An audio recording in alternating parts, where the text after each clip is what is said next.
बहुत कंफ्यूजन में रहता हूं, मैं क्या करूं क्या ना करूं, ये असमंजस चलती रहती है। नाथ मैं अपनी इस जड़ बुद्धि को आपके चरणों में अर्पित करता हूं। हो गई मस्तिष्क की बलि।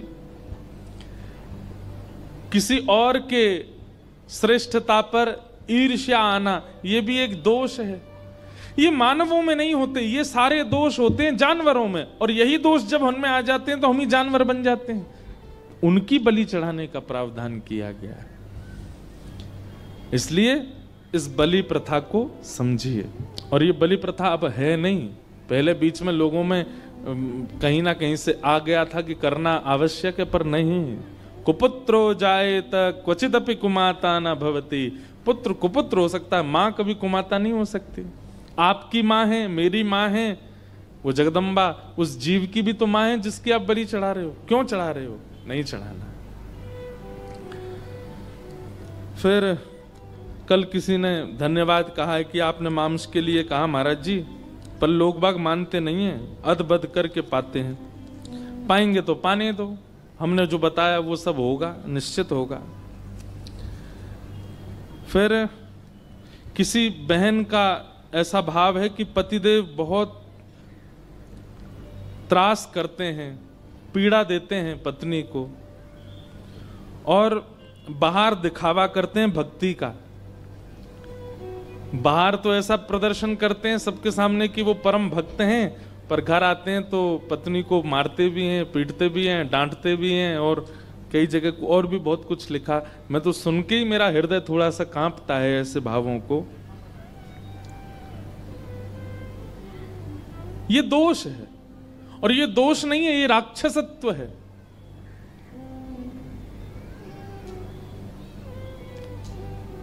सब लोग इधर देखो, ध्यान से सुनो।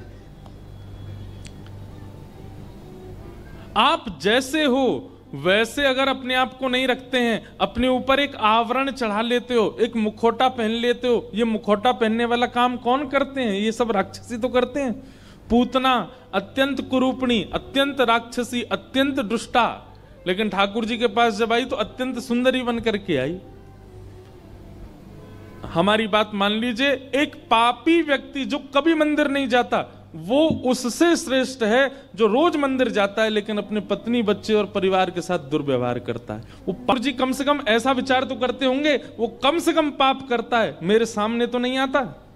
तू पाप करके सामने भी आ जाता है, तू पाप करके सामने आने की हिम्मत भी कर लेता है, तू तिलक भी लगा लेता है, सोमवार के व्रत भी करता हो, फिर पाप भी कर रहा है।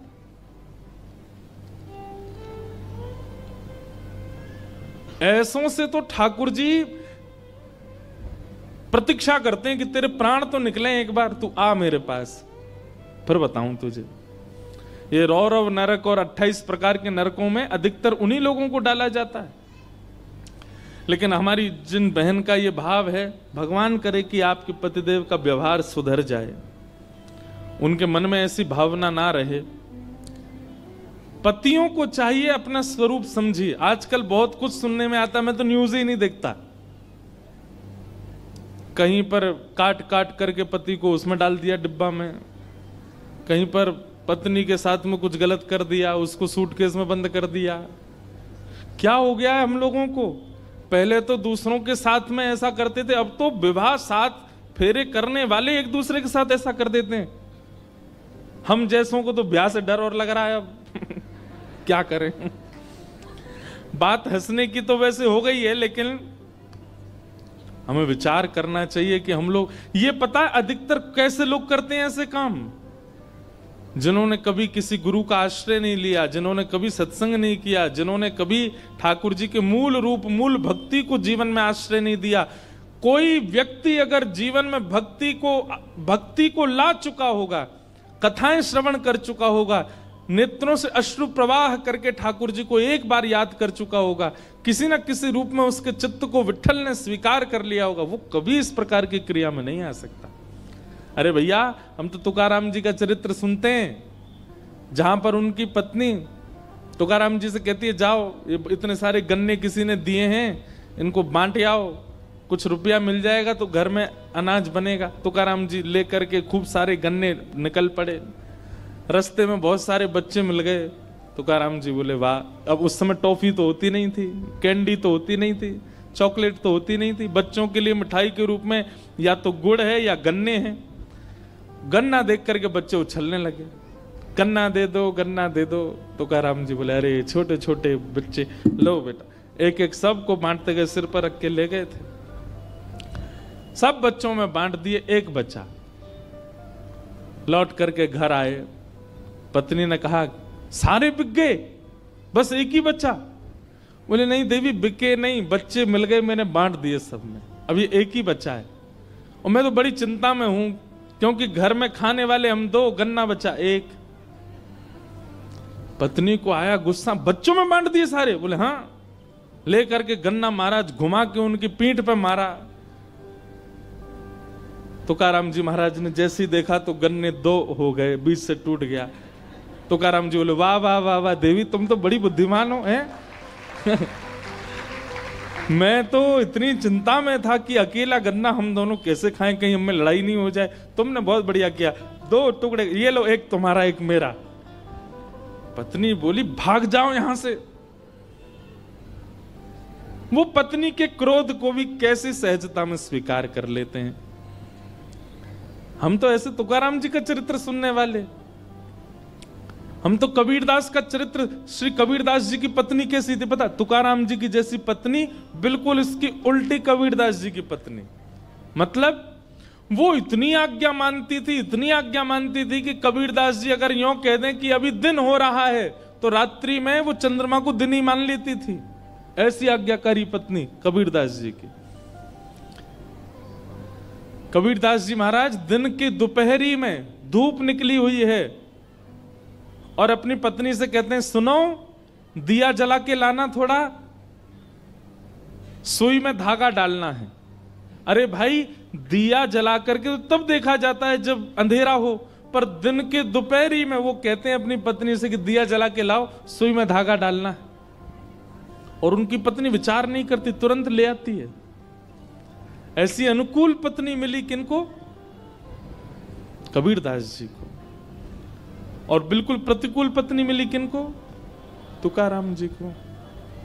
पर दोनों स्थितियों में हम तो इनके चरित्र सुनने वाले लोग हैं। पर आजकल क्या होता है, इनके चरित्र सुनते नहीं है ना, आजकल वो थिएटर वाले चरित्र सुनते हैं, टीवी वाले चरित्र सुनते हैं। इसीलिए कहीं बनी नहीं रही है, सब जगह बिगड़ ही रही है। एक बात हमारी सुन लीजिएगा, कई लोगों को अटपटी लगे और इसका विस्तार करूं तो ये बात समझ आए, लेकिन मैं सूक्ष्म ही कहूंगा। संबंध का मतलब क्या है? निभाना। अगर आप में निभाने की सामर्थ्य हो तो ही संबंध में जाइए, नहीं तो मत जाइए। क्योंकि हर व्यक्ति का एक स्वरूप होता है, वो बहुत दिन तक आपका अनुकूल नहीं रह सकता।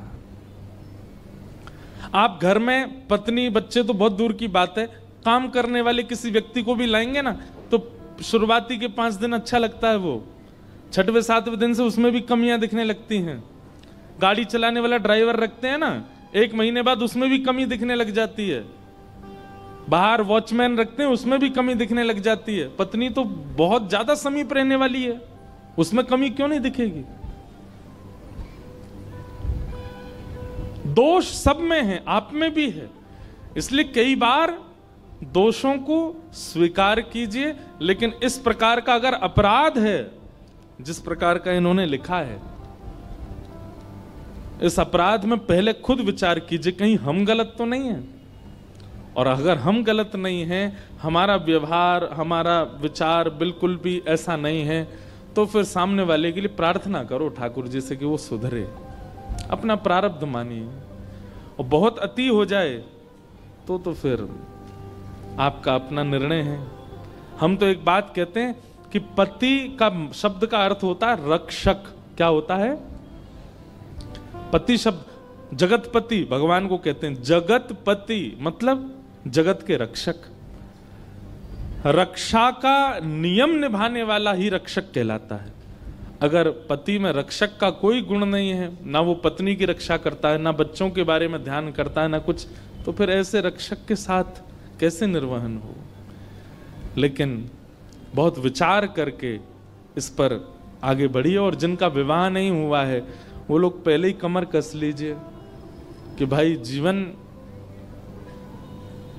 बहुत विचित्र हो सकता है। आप तैयारी करके चलिएगा कि जैसा हो निभाना है। इस प्रकार कुछ भाव आए हैं, इनको हम सब प्रणाम करते हैं। और प्रणाम करते हुए आइए, एक किसी भक्त ने कोई चरित्र लिख करके दिया। अब इतनी जल्दी तो मैं नहीं पढ़ पाऊंगा, पर मैं रात में पढ़ूंगा। अगर हुआ तो मैं कल थोड़ा यहाँ उस चरित्र का भी भाव सुना दूंगा। बोलो विठ्ठल भगवान की।